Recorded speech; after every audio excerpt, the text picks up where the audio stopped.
اور صبر اور نماز کے ساتھ مدد طلب کرو، یہ بڑی چیز ہے مگر ڈر رکھنے والوں پر، جو جانتے ہیں کہ وہ اپنے رب سے ملاقات کرنے والے اور اللہ کی طرف لوٹ کر جانے والے ہیں۔ سامعین، اب ان آیتوں کی تفسیر سماعت کیجیے۔ صبر کیا ہے؟ اس آیت میں حکم فرمایا جاتا ہے کہ تم دنیا اور آخرت کے کاموں پر نماز اور صبر کے ساتھ مدد طلب کیا کرو، فرائض کو بجا لاؤ اور نماز کو ادا کرتے رہو۔ روزہ رکھنا بھی صبر کرنا ہے، اور اسی لیے رمضان کو صبر کا مہینہ کہا گیا ہے۔ صبر سے مراد گناہوں سے رک جانا بھی ہے۔ اس آیت میں اگر صبر سے یہ مراد لی جائے تو برائیوں سے رکنا اور نیکیاں کرنا دونوں کا بیان ہوگا۔ نیکیوں میں سب سے اعلیٰ چیز نماز ہے۔ عمر رضی اللہ عنہ فرماتے ہیں کہ صبر کی دو قسمیں ہیں، مصیبت کے وقت صبر کرنا اور گناہوں کے کرنے سے صبر، یعنی گناہ کرنے سے رک جانا، اور پھر فرمایا یہ صبر پہلے صبر سے زیادہ اچھا ہے۔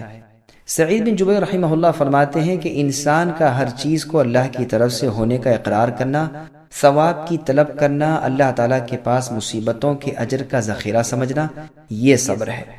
اللہ تعالیٰ کی مرضی کے کام پر صبر کرو اور اسے بھی اللہ تعالیٰ کی اطاعت سمجھو۔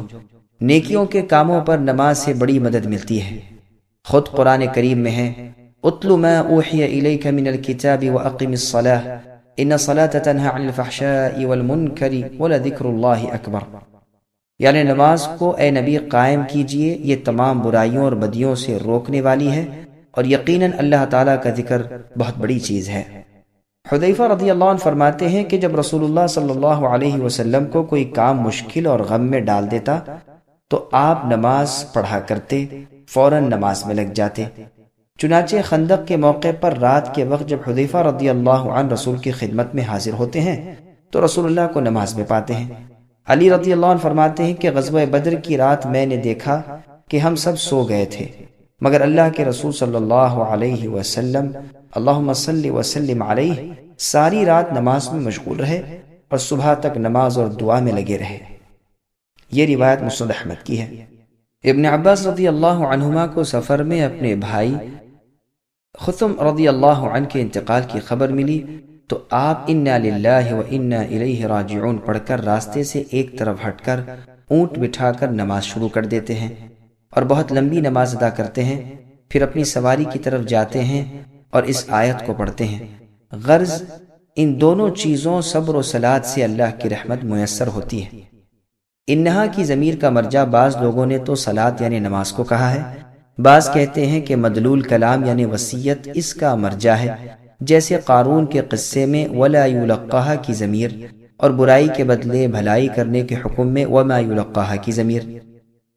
مطلب یہ ہے کہ یہ کام صبر و صلات ہر شخص کے بس کی چیز نہیں، یہ حصہ ڈر اور خوف رکھنے والی جماعت کا ہے، یعنی قرآن کے ماننے والے، سچے مومن، کانپنے والے، متواضع، اطاعت کی طرف جھکنے والے، وعد وعید کو سچا ماننے والے ہی اس وصف سے موصوف ہوتے ہیں۔ جیسے حدیث میں ایک سائل کے سوال پر رسول صلی اللہ علیہ وسلم نے فرمایا تھا یہ بڑی چیز ہے لیکن جس پر اللہ کی مہربانی ہو آسان ہے۔ یہ حدیث ترمذی کی ہے۔ ابن جریر رحمہ اللہ نے آیت کے معنی کرتے ہوئے اسے بھی یہودیوں کے خطاب میں رکھا ہے، لیکن ظاہر بات یہ ہے کہ گویا بیان میں انہی کے ہے لیکن حکم کے اعتبار سے عام ہے، واللہ اعلم۔ آگے چل کر خاشعین کی صفت ہے، اس میں ظن معنی میں یقین کے ہے، گو ظن شک کے معنی میں بھی آتا ہے، جیسے کہ صدفہ اندھیرے کے معنی میں ہے اور روشنی کے معنی میں بھی، اور صارخ کا لفظ فریاد رس اور فریاد کن دونوں پر بولا جاتا ہے، اور اسی طرح کے بہت سے نام ہیں جو ایسی دو مختلف چیزوں پر بولے جاتے ہیں۔ ظن یقین کے معنی میں عرب شعراء کے شعروں میں بھی آیا ہے، خود قرآن کریم میں اور جگہ ہے وَرَأَ الْمُجْرِمُونَ النَّارَ فَظَنُّوا أَنَّهُمْ مُوَاقِعُوهَا، یعنی گنہگار جہنم کو دیکھ کر یقین کر لیں گے کہ اب ہم اس میں جھونک دیے جائیں گے۔ یہاں بھی ظن یقین کے معنی میں ہے، بلکہ مجاہد رحمہ اللہ فرماتے ہیں کہ قرآن میں ایسی ہر جگہ ظن کا لفظ یقین اور علم کے معنی میں ہے۔ ابو العالیہ رحمہ اللہ بھی یہاں ظن کے معنی یقین کے کرتے ہیں۔ مجاہد، سدی، ربیع ابن انس، قتادہ، ابن جریج رحمہم اللہ کا بھی یہی قول ہے۔ قرآن کریم میں اور جگہ انی ظننت انی ملاق حسابیہ، یعنی مجھے یقین تھا کہ مجھے حساب سے دوچار ہونا ہے آیا ہے۔ ایک صحیح حدیث میں ہے جس کو امام مسلم لائے ہیں کہ قیامت کے دن ایک گنہگار بندے سے اللہ تعالیٰ فرمائیں گے کیا میں نے تجھے بیوی بچے نہیں دیے تھے؟ کیا تجھ پر طرح طرح کے انعامات نہیں کیے تھے؟ کیا تیرے لیے گھوڑے اور اونٹ مسخر نہیں کیے تھے؟ کیا تجھے راحت و آرام کھانا پینا میں نے نہیں دیا تھا؟ یہ کہے گا ہاں پروردگار یہ سب کچھ تھا۔ پھر اللہ تعالیٰ فرمائیں گے کیا تیرا علم و یقین اس بات پر نہ تھا کہ تو مجھ سے ملنے والا ہے؟ یہ کہے گا ہاں اے اللہ میں اسے نہیں مانتا تھا۔ اللہ تعالیٰ فرمائیں گے کہ بس تو جیسا مجھے بھول گیا تھا ایسے ہی آج میں تجھے بھلا دوں گا۔ اس حدیث میں بھی لفظ ظن کا ہے اور معنی میں یقین کے ہے۔